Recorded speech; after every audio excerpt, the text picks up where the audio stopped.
Bonjour, c'est Bruno, bienvenue sur cette nouvelle vidéo aujourd'hui consacrée donc aux idées reçues.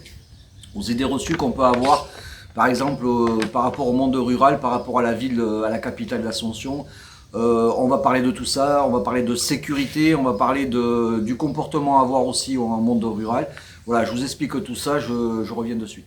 Alors la sécurité, c'est vrai que j'ai beaucoup entendu, vu de messages concernant la sécurité, des gens qui étaient cambriolés de façon incessante sur la campagne. Donc il n'y a pas de souci, je ne remets pas en doute donc, cette parole, c'est sûr que ça existe. Donc ce que je peux remarquer aujourd'hui, au bout de 6 mois de vie ici dans la Cordillère, c'est sûr que les cambriolages, ça va surtout dépendre de l'endroit où vous vous installez. D'accord, de l'endroit et surtout si vous vivez seul. C'est pour ça qu'au début des vidéos que j'ai fait il y a presque un an, je disais il valait mieux vivre en communauté justement pour éviter donc des cambriolages, peut-être des agressions, il y en a très peu mais bon ça peut arriver. Donc c'est pour ça que je parlais de communauté. Mais les cambriolages effectivement ça existe, il y en a, c'est certain, j'en ai entendu, il n'y a pas de problème à ce niveau-là, c'est véridique, il faut faire attention. Donc tout va dépendre de l'endroit où vous mettez. C'est comme dans les villes. On vous dit que quand vous allez à Ascension, il faut éviter d'habiter à tel secteur, tel quartier, etc. Mais je pense qu'à la campagne, c'est exactement pareil. Mais le problème, effectivement, si vous voulez, si vous rêvez d'acheter un ranch, de vous mettre un peu ouvert, d'être tranquille, etc., c'est pas l'agent immobilier qui va vous dire, voilà, le gars avant il s'est fait cambrioler 10 fois, ou le propriétaire qui va vous annoncer ce genre de choses. Donc la connaissance effectivement du terrain, la connaissance de l'endroit, de la zone va être capitale, et quand vous débarquez comme ça, c'est vrai que c'est pas évident, donc soyez vigilants. Et si vous décidez effectivement d'habiter tout seul, un peu isolé, prenez tout de suite les précautions en mettant un chien de garde et peut-être une alarme, etc. Mais c'est vrai que le risque est présent et ça peut arriver, il n'y a pas de souci à ce niveau-là. Maintenant, me concernant, vous voyez où j'habite ici, j'ai eu de la chance parce que je ne connaissais pas comme vous. Quand je suis arrivé, j'ai pris une maison directement ici au bout d'un mois. Et j'ai eu de la chance, pourquoi? Parce que je suis arrivé dans un secteur inconnu et j'ai eu la chance de tomber sur un propriétaire qui a été super avenant avec moi, qui a été super sympathique avec moi, qui m'a laissé plein de consignes, qui m'a intronisé, si vous préférez, dans le quartier dans lequel j'habite. Quand je dis intronisé, ça veut dire quoi? Quand je suis arrivé, Lorenzo, d'ailleurs je le salue, on est souvent en contact, qui habite lui à Ascension, habité dans cette maison.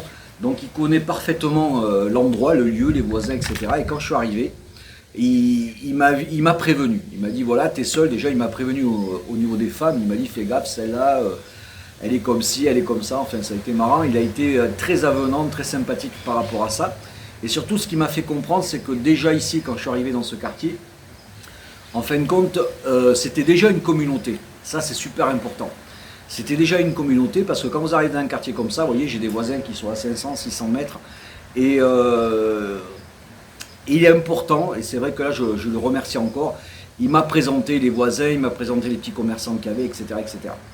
Donc vous voyez déjà, il y a eu une démarche au niveau de l'intégration qui a été super importante. C'est pour ça qu'aujourd'hui, je vous le dis, en 58 ans, jamais je me suis senti aussi sécurisé dans ma vie de tous les jours. Parce qu'aujourd'hui, au bout de 6 mois, je vous dis, je connais tous les commerçants, je connais les voisins, on partage et tout, etc. Voilà. Donc, malgré qu'il m'ait intronisé, moi, après, je ne me suis pas contenté de dire bonjour, au revoir. J'ai maintenu le lien avec cette communauté, qui est essentiellement composée de quelques Allemands et en général de Paraguayens. Hein. Ça peut être des Guaranis, des Paraguayens, etc. Et ça a été super important parce que, effectivement, quand je rentre chez moi, quand je fais des allers-retours, quand je me promène, tout le monde me connaît. Tout le monde, je pense, a une bonne image de moi parce que j'ai fait le nécessaire pour m'intégrer. C'est pour ça que je voulais faire une parenthèse sur l'intégration. L'intégration, ça ne veut pas dire vivre comme les Guaranis, ça ne veut pas dire vivre comme les Paraguayens, mais je me suis présenté, j'ai gardé mon mode de vie, hein, j'ai fixé mes limites, ce qui est très important. Mais voilà, les gens me connaissent, je les connais. Il faut savoir aussi, quand vous habitez dans un quartier comme Cabanas, pour ça que j'affectionne particulièrement ce quartier, je n'en bougerai pas pour rien au monde, parce que quand vous habitez comme ça dans une zone, il y a une microéconomie. C'est-à-dire c'est toute une population qui vit au même endroit. On est assez éloigné, mais bon, on est quand même dans un secteur qui est bien un peu référencé, on va dire, qui est bien un peu fermé, même s'il n'y a pas de barrière. Et les gens ont besoin, quand vous arrivez, de vous connaître. Moi, je suis le seul Français ici, donc quand je suis arrivé ici, tout le monde, avant que je puisse lever le petit doigt, savait qu'il y avait un Français qui venait d'arriver, ce que je faisais comme boulot, quels étaient mes projets, voilà, parce que j'ai parlé, j'ai fait connaissance avec des voisins, je me suis fait des copains, et j'ai travaillé de telle façon que je sois intégré. Ça, c'est super important. Et au niveau économique, c'est pareil, parce que l'intégration, ça passe par l'aspect économique. Parce qu'ici, tout le monde a des petits commerces. Il y en a d'autres qui vont vendre de la nourriture à emporter, des pizzas, il y a un coiffeur, il y a une station-service, il y a tout. Et moi, 70% de mon budget, je le dépense dans cette microéconomie. Ça, c'est très important. Parce que les commerçants, c'est eux qui vont vous connaître, qui vont parler de vous, etc. Et moi, je sais que, par exemple, quand je vais chez le coiffeur, je ne vais pas qu'à couper, je vais le coiffeur qui est à côté. Quand ma comptable, comme j'ai dit dans une vidéo aussi, elle est juste à côté aussi. Je travaille uniquement avec les gens qui sont de cette communauté, entre guillemets. Par exemple, il y a le mécano, pareil, là, je vais amener la semaine prochaine ma voiture à faire une vidange, des changements de filtre. Mais pareil, je l'amène au mécano qui est à côté, en plus, qui est super honnête, qui est super sympa, et qui est pas cher en plus, parce que voilà, quand je parle de commerce de proximité, ne croyez pas que c'est comme en France, c'est comme un Carrefour Market où les prix sont plus élevés. Ça ne veut rien dire. Il faut avoir des prix qui sont légèrement sensibles que lorsque vous achetez des grandes surfaces. Mais par contre, vous n'allez pas avoir tout. Voilà, il va vous manquer des choses. C'est pour ça que ça ne m'empêche pas d'aller des fois dans des grandes surfaces, que ce soit Ascension, que ce soit à couper même, Super 6, des trucs comme ça, pour compléter mes achats. Mais la majorité des achats, moi je passe pas une semaine à aller à l'épicerie du coin acheter, je sais pas, de la viande hachée, un peu de fromage, n'importe quoi. Et voilà, parce que ça crée le lien social, ce qui est très important, voilà où je veux en venir, ça crée un lien social. Donc je vous dis, moi tout ce qui est l'essence, voilà, le carburant, moi je mets toujours dans la station-service qui est à côté. Le coiffeur, je vous l'ai dit, voilà, j'ai acheté un casque pour ma moto il y a 2 mois, et ben, j'ai les prix à côté, il y a toujours un mec qui fait de réparation de moto, qui vend des articles. J'ai acheté mon casque là, voilà, je participe de façon active. Donc, à cette microéconomie, ce qui m'a fait me faire accepter. Et aujourd'hui, je vous assure, malgré que j'ai des grilles aux fenêtres, malgré que j'ai mis une alarme quand même par précaution, parce que ceux qui me l'ont dit, ils m'ont dit, il n'y a jamais eu de cambriolage ici, mais quand même, ils me disent, mets quand même une petite alarme, etc. Donc je l'ai fait, même s'il n'y a pas de risque, parce qu'ils m'ont dit, oui, il n'y a aucun cambriolage ici, d'après ce qu'ils me disaient. Donc, pour vous dire que l'intégration, c'est quand même de super important. Les Paraguayens, on peut dire ce qu'on veut, c'est quand même des gens qui sont super accueillants, qui sont super attentifs à qui vous êtes, à ce que vous voulez, etc. Qui veulent vous aider, qui prennent le temps de parler avec vous. Et c'est ça, donc il faut s'y habituer. D'accord, ça c'est une chose qui est très importante pour votre vie sociale, lorsque vous voulez vous intégrer à une communauté ou alors à des gens qui habitent autour de vous. Et justement, quand vous vous isolez, vous n'avez pas de personnes autour de vous. C'est pour ça que ça, c'est un danger supplémentaire. Mais dans ce cas-là, je vous dis, moi, je me sens parfaitement en sécurité. Donc voilà, donc c'est important aussi, lorsque vous arrivez, on prend le cas inverse, vous arrivez dans une zone que vous ne connaissez pas, il faut savoir que si vous décidez d'acheter, je sais pas, mettons un terrain à côté d'un petit village, etc., eh bien, vous n'allez pas connaître effectivement l'historique de cette maison. Parce que vous arrivez un peu il y a des gens qui vont habiter autour, peut-être que vous allez arriver un peu comme un cheveu sur la soupe, quoi. Ils vont voir un étranger qui va arriver, et ça c'est le cas, je le vois souvent. Vous avez des communautés que je ne vais pas citer, ils arrivent, ils achètent des terrains, ils mettent des murs de 3 mètres de hauteur avec des barbelés et compagnie, ils font leur vie, ils vivent seuls ou peut-être en petite communauté. Alors mettez-vous à la place effectivement des autochtones, des locaux, que vont-ils penser de ces gens-là avec ce comportement? Vous voyez la différence qu'il y a entre moi qui fait des efforts pour m'intégrer et si j'avais fait par exemple cet exemple que je viens de vous citer, que je m'étais mis sur un terrain, j'avais mis le mur de 3 mètres, est-ce que ça c'est un signe d'intégration? Voilà, et ça peut être, je pense, naturellement, moi je pense que c'est naturel, d'avoir effectivement des rapports avec les gens qui vous entourent qui sont un peu biaisés, parce que voilà, que vont-ils penser si vous vivez dans un truc super clôturé de 3 mètres de hauteur et des barbelés? Voilà, ça il faut y penser, et c'est le cas de beaucoup d'étrangers qui font ça parce qu'ils viennent avec de la peur, parce que voilà, vous avez toujours peur de venir, peur des cambriolages, on dit faites attention, etc. Et moi je vous ai dit, vous voyez derrière moi, j'ai un terrain qui n'est pas clôturé, j'ai un portail, un semblant de portail que je laisse toujours ouvert, et voilà, je suis intégré, ce qui veut dire que la voisine, des fois je vois ses enfants qui passent sur mon terrain, j'en ai rien à faire, il passe dessus, il n'y a pas de souci. Au début que je suis arrivé, il y avait des vaches qui étaient sur le chemin, j'ai dit au gars, voilà, si tu veux, tu peux les mettre sur mon terrain, j'avais pas mal d'herbe, mon terrain est assez grand, ça me dérange pas, donc il me met des vaches sur le terrain, ça me dérange pas du tout, lui, je pense que ça lui rend service, voilà, c'est tout ça qu'il faut prendre en compte, et c'est pour ça que l'intégration et la sécurité, pour moi, sont très liés. Voilà, je clôt le sujet sur ça, j'espère que vous avez compris.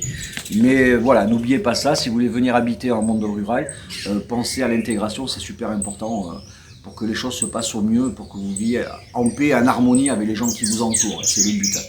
Alors je m'excuse pour les oiseaux, vous avez vu, chaque fois que je fais des vidéos ici, à partir du moment où je commence à parler, ça commence à piailler de partout. Bon, mais voilà, on va pas je vais pas les chasser, ils sont... Quand on parle d'intégration et d'assimilation, faites bien la différence.